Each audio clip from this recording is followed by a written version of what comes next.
Spring is upon us. I know that you can't necessarily feel it everywhere, but down here in Florida, it's almost like summer. It's basically summer.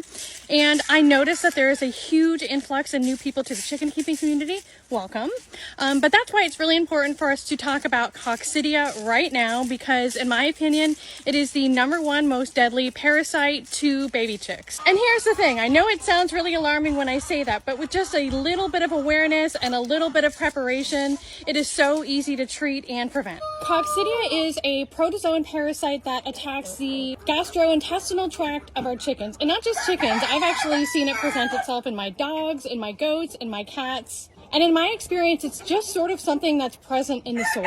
Well, hopefully, ideally, in a perfect world, what happens is our chickens get exposed to the Coccidia in small doses, and their immune systems learn to deal with the parasite naturally, and we don't ever have to do any form of treatment. In those scenarios, the best thing to do is support our chicken's immune system, have clean feeders, clean waterers, and try to expose them to as minimal pathogens as possible to allow their natural immune system to do its thing and not have to go into overdrive to fight off all kinds of different sicknesses. I have only ever seen symptoms of Coccidia present itself in chicks. I have never seen it in chickens over 12 weeks of age, probably because, like I've said, by that time chickens have built up their own natural immunities and they don't experience negative consequences as a result. It's also not typical to see symptoms of Coccidia in a brooder. In general, it's when we expose chicks to the soil that they begin to develop symptoms. The earliest indicator to me that I'm dealing with Coccidia in my chicks tends to be chicks standing up by themselves, not eating or drinking. Normally they present as like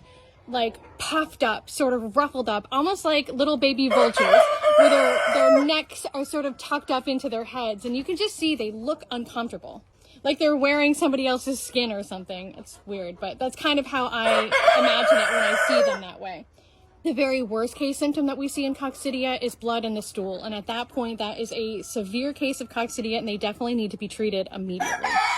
The most effective form of treatment that I found is Corid. I like to use the liquid form of Corid. You can buy this at Tractor Supply. Here is a dosage chart. As you can see, there is a preventative dose, and that's when you don't necessarily see symptoms of Coccidia, but you want to treat just in case. And then there is a moderate dose, and that's when you're definitely seeing symptoms of Coccidia and you need to treat immediately. If one of your chickens is showing symptoms of Coccidia, go ahead and treat them all. You're going to treat it in the water anyways. It's not really going to hurt anybody to treat them all, but they might die without treatment if you are dealing with Coccidia. The active ingredient in Corid is amprolium. So if you are using any kind of a medicated feed with your chicks, which I prefer not to do, you will want to take them off the medicated feed while you're treating with Corid. Don't do medicated feed and Corid at the same time. Use one or the other. When you're mixing up dosages of Corid, you want to mix up a fresh batch each day for your chickens, and you want to make sure it's their only source of water.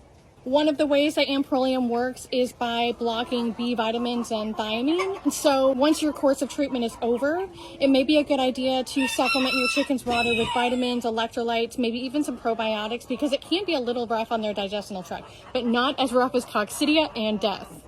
I don't have a regimen where I treat my chickens preventatively all the time. I kind of go year by year. Coccidia thrives in warm, wet temperatures. I've noticed that some years I don't really see Coccidia at all, and other years it's like super prevalent.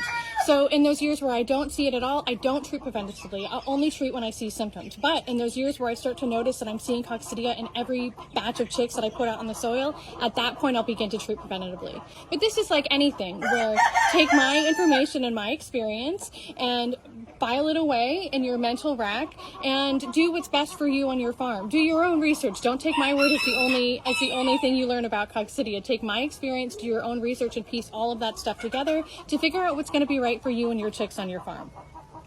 I'm just here to make you aware that Coccidia is a thing. It's very deadly to little chicks, and it's really, really prevalent. Of all of the things that we scare you about that could happen to your baby chicks, Coccidia is one of those that is really important to know about early before your chicks start dying, because once Coccidia gets to a point where your chicks start dying, it is really scary, and it's hard to stop before there's mass casualties. But with just an ounce of knowledge and prevention, it's really easy to control and stop with Corid. Another thing that some chicken keepers who I've talked to will do is when their baby chicks are in the brooders, before they ever even introduce them to the soil outside of the brooder, is they will take bits of soil from their property and put a little bit of soil at a time into the brooder so that the chicks have controlled introduction to the soil and to the potential Coccidia in the soil, so that it gives their immune system some time to build up some natural immunities to it. I have not tried that method myself, although I do really appreciate the sentiment behind it, and I believe that it works.